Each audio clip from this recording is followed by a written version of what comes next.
YouTube. It's Tracy from Entrepreneur Girl again, and today we're going to continue our book review on Retail Arbitrage by Chris Green. Last time we did the whole beginning part of the book in chapters 1 and 2. Today I said we were going to do chapters 3 and 4, but there was so much information in chapter 3 that I thought we would just cover chapter 3 for this video. So I'm going to put the book down because I wrote the summary on the board. And Chris Green is basically telling you about FBA this chapter. And so for those of you that already know or are really well versed with FBA, this is probably going to be a review for you. But for those of you that are just starting out, this is a really helpful chapter. So he starts by saying FBA means fulfillment by Amazon. That's your F, your B, and your A. And there are videos on Amazon.com that will show you exactly what this process is, exactly what you do, exactly what they do. So if you aren't familiar with FBA, you might want to get on Amazon.com and watch every video they have. Then he talks about that this is not really a new concept. Fulfillment's been around for a long time. But what's so great about FBA with Amazon is that it's the fulfillment center and the marketplace all in one. And Amazon makes money truly only when you make money. So they want you to sell your goods. They want the customers to be happy with you. If you're making money, they're making money. So that is why this is a new thing. You're not just shipping your goods off to some place like a warehouse, and you're not buying goods from some place that's just like a fulfillment center. You're actually in charge of the whole process. Why is this so great? Well, you get higher prices because when you have an FBA account, you can actually charge more for the same item because people are willing to pay more for FBA. They like the free shipping. They like the customer service. Sometimes it's the only products that they look at because you can sort and only look at the items that are FBA. So you can demand higher prices for your items just by being FBA items.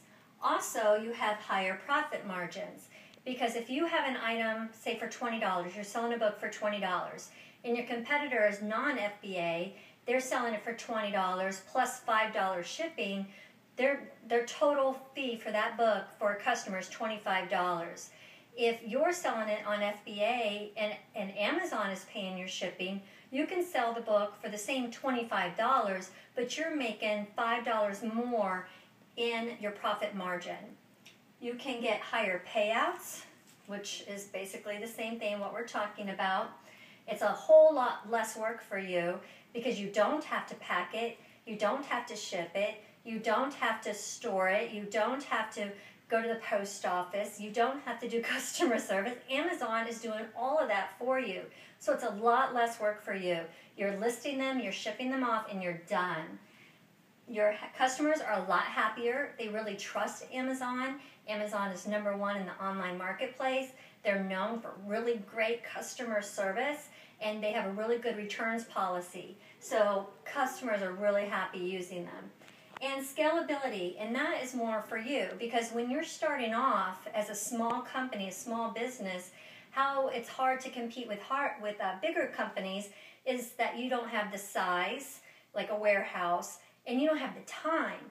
So, it's all great when you're trying to sell 10 or 15 items a day, but what about when you get to 200 or 300 items a day? Is it still fun? Do you have to hire more employees? Do you need more space? It's really hard to scale up to compete with these bigger companies. But with FBA, all of that just disappears overnight because you can literally, out of a little penthouse, have some kind of massive FBA empire because it's all based on what you ship and what you store at their warehouse. And they're doing, they're the ones shipping out 200 items a day, not you. All you have to do is list your items and ship them off. So scalability, the little people fighting against the big people, is all even playing field now. So how does all of this work? Well, the first thing you have to do is have an Amazon account. And once you have your account, all you have to do is sign up for FBA. and it's free to do that. I mean, as far as the process goes, but if you want to be an FBA seller, you're going to pay $39.95 a month, but I'll get to that in just a minute. Then you're going to label all your products. You'll have your own barcodes. I showed you that in another video of mine. You actually saw me labeling all of my items. And so you just have a little sticker, it has your barcode on it. It goes over the UPC on your item, so you won't have any other barcodes shown on your books. Your sticker is going to go right over that, and then you ship it to Amazon, and then they scan it, and it's available on their website. So your items will have free shipping, and when a customer looks, it shows all the prices in order of lowest to highest. So you can price gauge instantly, you as both the seller and the customer. Returns and customer services are really great. We talked about that. And Chris Green talks about fulfillment with other channels. He just mentions it in this chapter, but I can't wait to see what he has to say, because I did not know that they did that. What he is suggesting is that you can ship your inventory off to Amazon and be selling it on eBay and Etsy and on your own website, all these other channels, but Amazon is still going to be responsible for shipping it out. I had no idea. So I'm really anxious to hear what he has to say about that. Okay, so fees are calculated. There's an FBA calculator by Amazon. So you can go again on Amazon.com and you can get access to this FBA calculator. And what that does is calculate your fees, what you're going to pay, calculate your profit margin. It will even calculate if it's better for you to sell at FBA or if it's better for you to sell it as a self-merchant, an independent merchant. And I use Profit Bandit, which you know that, and it does the same thing for me, so that's what I use, but this is what he refers to in his book. Okay, so in all the fees, these are the types of fees you'll see from Amazon, and this is what he talks about. You have your fee to ship your boxes to Amazon.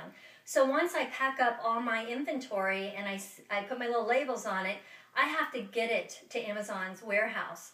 And Amazon is really nice because they let us use their UPS fees. So I can ship a 40-pound box for $13. So that's a really good price. But I still have to pay the $13 to get my inventory to Amazon. So you do have to calculate the fees of how much it's going to cost to get your items to an Amazon warehouse.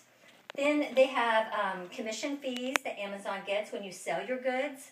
Then they have to pick it off their shelves and package it up and ship it off to your customers. They charge you for that. They have a weight-based fee to actually store it in their inventory. And you have long-term storage fees, which we'll talk about a little bit more. Because the long-term storage fees, I don't really have to worry much about that. So I'm not very knowledgeable about that, but he just makes mention of it.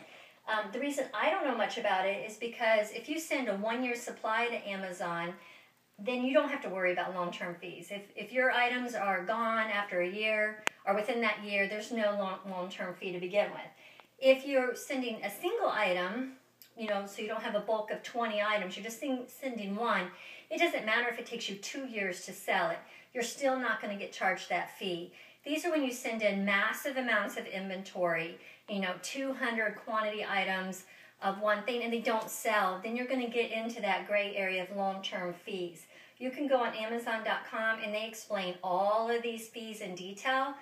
I don't know if Chris Green will explain them further in his book. I don't think so, but he just made mention so that you're aware of these fees that Amazon charges you and how you can calculate those using the FBA calculator by Amazon.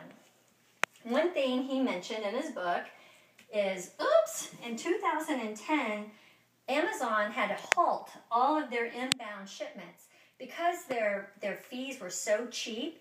Everybody was sending all of their stuff, even their junk. Anything that they thought they might be able to sell, they were sending it off to the warehouses, and the warehouses filled up, and they completely halted their inbound shipment. And what he was saying about that is that's why they started these long-term storage fees, is to discourage you to send in junk. to encourage you to send items that we're going to sell and that we're going to sell quickly. But why I wanted to tell you that is because in another one of my videos, I talked about having an online portfolio and not having all your eggs in one basket. Chris Green says that he's 100% FBA, and I have to tell you that I disagree with that because of reasons like this. That's exactly what I'm talking about. In 2010, if this is all you did, your whole income would have stopped right then. You couldn't have made any more money because they completely shut down their warehouses. But if you had Amazon and eBay and your own website and you were writing a book and you're doing other things, you would have still had an income. So I just wanted to share that with you.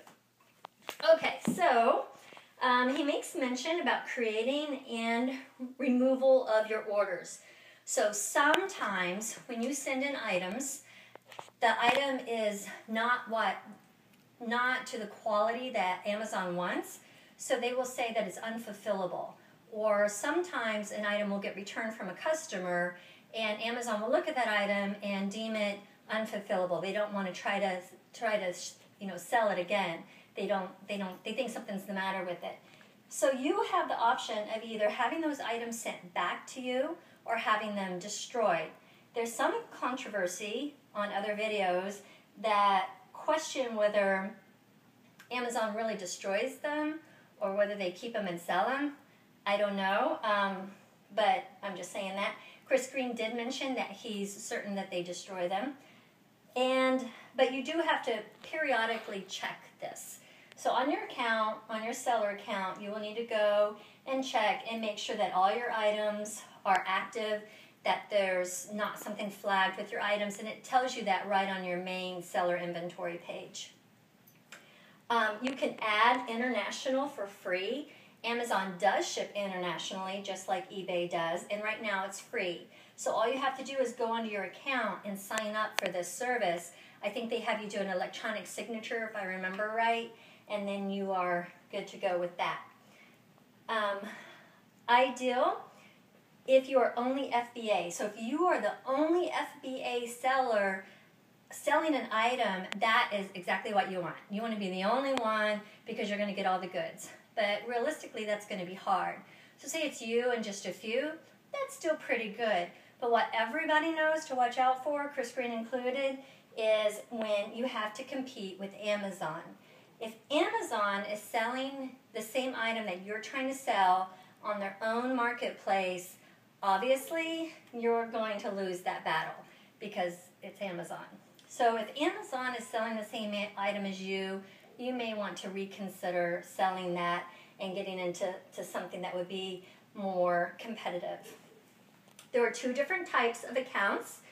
The individual account, which there aren't any fees associated with that account. So you can start an individual Amazon account for free. The only time you're going to be charged is if your item sells, and then you're going to be charged 99 cents per item. So it's really risk-free. So if you have 20 items, you want to try this out, you list all 20 items, and you haven't lost anything. If they don't sell, they don't sell. I guess you've lost your shipping to Amazon, but really there's no overhead because Amazon's only going to charge you if they sell. The second account is Pro Merchant. That's the kind of account you need to be an FBA seller with Amazon. That's also the account you need if you want to create listings. So say I have an item, there's not a page description for that item on Amazon, so you have to create a description. The only people that are allowed to create descriptions on Amazon are the Pro Merchant holders. For this, you're going to pay $39.95 a month, but you are not going to pay the 99 cents per item. So basically, if you're going to sell 40 items a month, you would be more smart to get the Pro Merchant account than the individual account because it's going to pay for itself. And then anything above that, if you're doing a lot of sales on Amazon, you're going to save a lot of money being Pro Merchant. Okay, the last couple things is which warehouse is Amazon going to tell you to ship your items to? How is that calculated? Well, Chris Green says it's based on these criteria: item size, category, popularity of the item, the regional demand, the current inventory levels, and seller proximity. You notice we're last. So they don't really care if you have to ship it further and pay more. I mean, they do, but you're last. So don't think it's going to be the closest warehouse to you. All of these things are taken into consideration. And if your margin is so thin on your item, if you're really not going to make a profit because you had to send it, to California when you live in Florida instead of Tennessee, and you're like, oh no, then he's saying you should probably switch products, because you really don't want to try to sell items on Amazon with those razor-thin margins that something so small as which warehouse it goes to, breaks your back. So the last thing he talked about was FBA can change your business overnight. He says it's crazy. It can just completely change what you're doing literally overnight. But he says a couple of negatives is that you lose control of your inventory. Obviously, you don't have it anymore. It can get lost or damaged when you're shipping it to Amazon. You don't have any control over customer service. Even though Amazon does a really great job, some people are control freaks and they want to make sure that their customers are really happy and that they're treated a certain way, and you have no control over that anymore. And some of the items don't fit with Amazon's plan. Such items are your low margin items that we just talked about, high fraud items such as electronics, computers. This easy return policy is great, but it does have a disadvantage, because if somebody wants to take advantage and have an iPad sent to them and maybe send back a different iPad, there's just room for some fraud there. And so he's just bringing that up. And expensive items, if an item is returned, it hurts a lot more when it's an expensive item than an inexpensive item. And if it's a collectible, there's really not a market on Amazon yet for the collectibles. eBay is still the best bet for those items. Your vintage, your collectible, your old books, those types of things. So that is Chapter 3 in a nutshell. It's basically a review of FBA, and we're going to be talking about Chapter 4 next video. So hope this helps. Thanks a lot, and I'll see you next time.